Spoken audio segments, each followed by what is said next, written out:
Okay, we hope that you can hear us okay as we get started today, and we are excited about sharing our vision of Scorecom with you, and we will walk through that as we get going today. My name is Mike Daniel. I'm the Vice President of Sales and Marketing for Scoreboards, and I have been in a variety of sales and marketing roles throughout my career and have worked closely with some fairly large groups, including Walmart, CVS Pharmacies, AC Nielsen, some other groups. I also am joined today by Jay Hammock, and Jay is a real sales pro. He's been in the scoreboard business for a number of years. He's worked in almost every aspect of our manufacturing facilities. He's dealt with assembly all the way to sales, and he's currently one of our sales managers with Scorecom. So Jay is extremely knowledgeable, and he is on board with us today. And so Jay and I will share this with you as we move through it today. Mark Cowan is also kind of behind the scenes. He is handling some technical issues with us, and so Mark, you want to share with the folks as far as some of the logistics on this? Thanks, Mike. Yeah, I had a little mic problem there. Let's see. So I wanted to give you a little logistics on how we can communicate with each other today. Your panel on the right-hand side will give you kind of some information, and if you click on the questions, you can text or type a question to us, and we will answer that for you as best as we can, and time permitting. We have all of your microphones on your speakers and on your phones muted so that we don't disrupt all the other attendees. But any question you have that does not get answered during the webinar today, please feel free to call us at our 800 number, which you'll see shortly, and we'll get that answered. So without any further ado, let me give it over to Mike Daniel. All right, thank you, Mark. And again, we appreciate you guys being with us. We know that you're busy. We know that everyone has a lot on their plate, and so we'll try to make this time as productive as we possibly can. We will try to hold this to about 45 minutes to an hour. If we end up running over that, or we have some other topics, other questions that we need to ask offline, certainly we'll entertain those. We want this to be a session that is for you and as productive as possible. Honestly, we have been blown away by the response to this, and it's exciting to us because it lets us know it's affirmation for us that we're on the right track with our vision here, and what we will share as we move through this is really the way that we see the scoreboard industry currently, and where we see opportunities in the scoreboard business, the industry, specifically as it relates to you, sign companies. And again, we've been incredibly excited about the response that we've seen. We literally have folks joining us today from across the country. We have several down in Florida. We have folks scattered all the way out Texas, Alabama, Arkansas, Nebraska, up into the East Coast, New Hampshire, and many other places in between. So literally, I think it was something like 17, 18, 19 states that we had represented here, also some up in Canada and some actually overseas. So we've got a very diverse group that is joining us, and we are extremely excited to go through this session with you. As Mark shared a minute ago, you'll have opportunities throughout this session to ask questions, and we encourage you to do that. It's very easy. Some of you probably have been on plenty of webinars in the past. You have an opportunity on the right-hand side of your screen, as Mark shared, to ask questions. We would encourage you to do that throughout the session, and we can field those questions as we move through this session. We'll also ask several polls throughout the session as well, and that will help us sort of gauge your experience and where you are on some things. So those things will be helpful, and again, we want this to be interactive. We want it to be your session.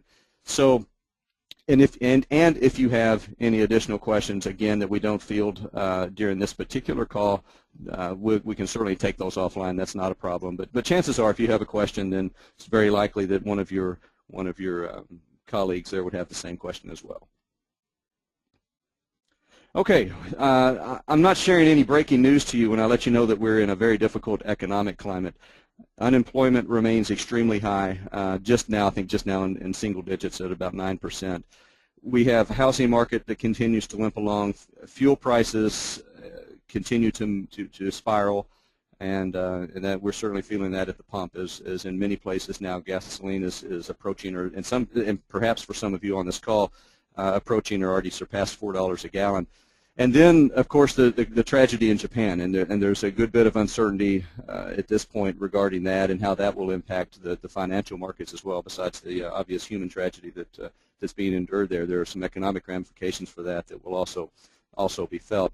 So it's a tough time. And again, I know that that's not breaking news, but that is the environment that we're existing in. Now, there is dispute about the failure rate of small businesses, but one thing is certain is that we know thousands of small businesses throughout the country are failing. Now, as we walk through this, we'll introduce our company, Scorecom. We'll tell you a little bit about us, but one of the things that we have learned is that we have to do things differently in order to grow our business, and that's what leads us to this session. The old rules no longer apply. And as we have discussed internally, there is a new normal. Economic experts are divided about how long this current economic climate will continue, but it definitely appears to be here for a while. And so what we have concluded as a company, and I think you have too because you've taken the time to be here, what we've concluded as a company is that we simply cannot grow our business by doing the exact same things the way that we've always done in the past. And again, as sign companies scattered across this country and beyond, you obviously feel the same way. You're taking time out of your Tuesday morning to join us, and so you're obviously plugged into this idea that this is a new normal, that we cannot continue to do things the way that we simply have done in the past. Now that everybody's nice and depressed about the economic climate, and again, I know that wasn't breaking news for any of us on the call, there is good news. And we know that despite this economic climate, we know that there's opportunity here. And there's just as much money as there has always been. And we're convinced that there's an opportunity here. So we're going to walk through what this opportunity is that we see and share that with you as we move through. First of all, again, we know that we can't wait for the phone to ring. And that's no different for our business than it is for yours. We can't sit back and wait for business to come to us. We have to be very aggressive. We have to be very proactive in pursuing opportunities that are outside of the ways that we've historically done things. And we consider that internally, we call that casting a wider net. And so we as a business, you as a sign company, you have to cast a wider net to pursue projects, to pursue things that are outside maybe what your typical scope of work would have been. To appreciate the significance of the opportunity that Scorecom is offering, you really have to understand a couple of things about the ways that scoreboards currently are sold. And primarily it's through one of two methods, and this is the current state of scoreboards. Okay, scoreboards historically are sold in one of two methods, and one would be through a network of sales representatives that are owned by the scoreboard manufacturer. In other words, the scoreboard manufacturers have company employees in the field, and they meet with customers, they sell scoreboards. They go out, they shake hands, they survey a site, and they sell a scoreboard to a particular entity. And that's the most common way, all right? And that's a very typical way that scoreboards are currently sold in this market. The other significant means of distribution and sales of scoreboards would be with soft drink bottlers, whether it's Coke or Pepsi or some of the other groups. The bottlers historically, this has changed a little bit, but historically the bottlers have gone into schools, and they would effectively exchange vending rights for some funds that would go to, very typically, to athletic programs, often which is a scoreboard. So a Coke or a Pepsi or some of the other bottling groups would go into a school, they would negotiate vending rights, and in exchange for that often supply the funds that would be used to purchase a scoreboard. That's changed a lot. Now number one that you see on your screen, the sales network that's owned by manufacturers, that is extremely common today. All right, that is pretty much the way the scoreboards go to market today. Number two that you see with the soft drink bottlers has been greatly impacted by ABA guidelines. ABA is the American Beverage Association, and they have guidelines that have, over the last couple of years specifically, have greatly narrowed the funding opportunities for the major soft drink companies. They greatly restrict what the vending opportunities are within schools, and so that has had a pretty significant impact in some of the school funding here for scoreboards through bottlers. So that's number two is not what it used to be, but number one is certainly extremely common. Now, as we talk about this session and specifically with Scorecom, what we are proposing, and this is something that we are launching with Scorecom, is manufacturer direct pricing, and this is a huge deal. This is not something that has been available before. As a sign company, this puts you in position to purchase scoreboards wholesale for the first time ever. You've never been able to do this in the past, and it's extremely difficult, and some of you know this. And we're looking at the early, registrant. When you registered for this webinar, we asked a couple of questions. Have you sold scoreboards? Have you installed scoreboards? We're going to ask that again, I believe, in a few moments, but just to get a gauge of this particular group, and we want to share those results with this group. But in the past, it's been extremely difficult for you to compete with manufacturers. It's been very difficult for you to pursue scoreboard projects. With manufacturer direct pricing that Scorecom offers, you can compete in ways that you never have before. And it's interesting that, you know, many of you have been in your markets for a number of years. You have had contacts in your markets for a number of years, but you've not been able to pursue these projects in the past. So this is a very big deal. You likely already know a lot of these same contacts, a lot of these same groups that you want to perhaps pursue projects with. You've never been able to pursue these projects in the past. You can compete in ways that you never have before on scoreboard projects. Very, very big deal. And Jay Hammock, we introduced a few moments ago, Jay's on the line with us.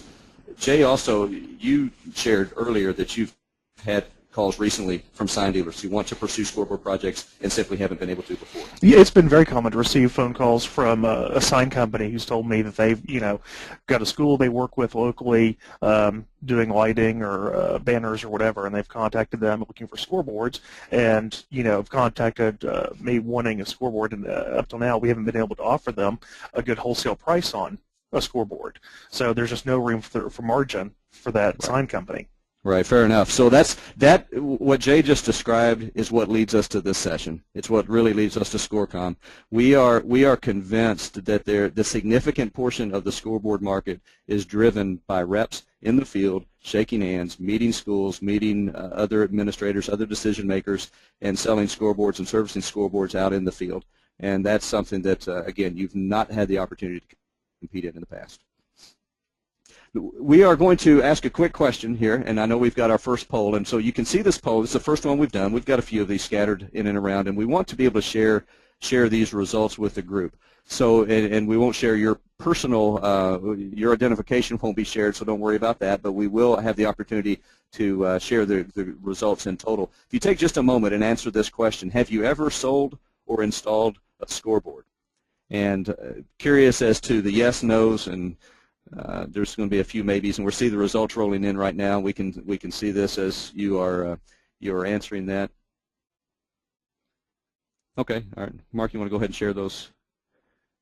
Okay, so very good. So now you can see the results up on your screen now. And out of this group, the question is, have you ever installed or sold a scoreboard? The answer, call it 40%, have said yes. A little over half of you, 53%, have said no, and then there's some maybes out there.